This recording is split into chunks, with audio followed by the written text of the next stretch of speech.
बडी बेगम म्हणजे अली शहाची आई बरं का. नजरेत तिच्या अंगार दरबार झाला गपगार.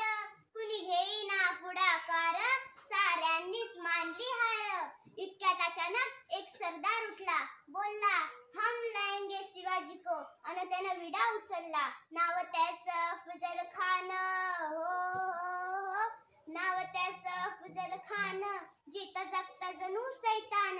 खान बोलला छाती ठोकून, शिवबाला टाकतो चिरडून. मरहब्बा सुहानल्ला. कौतिक झालं दरबाराचे. खान निघाला मोठ्या दुर्मित. त्याचं गोड दळ पायदळ, कवजा फाटलई बकळ. अंगी 10 हातीचं बळ, पाहणारा कापे चळचळ.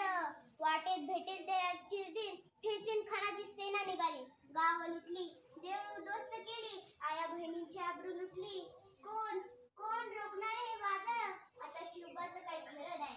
इकडं निजाम, तिकडं मोगल, पलीकडे इंग्रज. जो तो हेच बोलू लागला.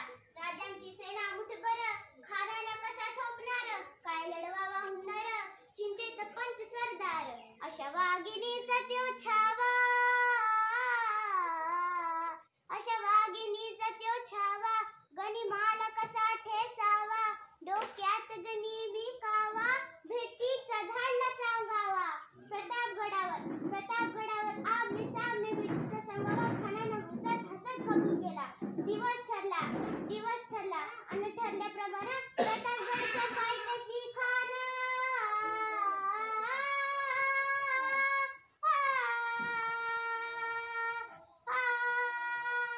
प्रतापगडच्या पायथ्याशी खान.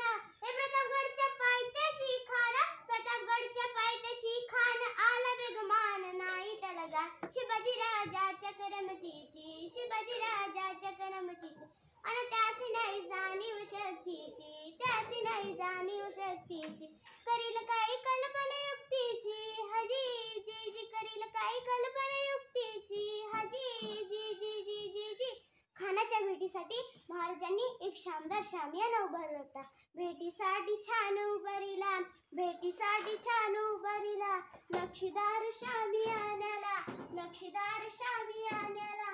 अन अशा या शामियानं खान दौलत डुलत आला, खान दौलत डुलत आला. सय्यद बंडा त्याच्या संगतीला, सय्यद बंडा त्याच्या संगतीला. शिवबाच्या संगतीला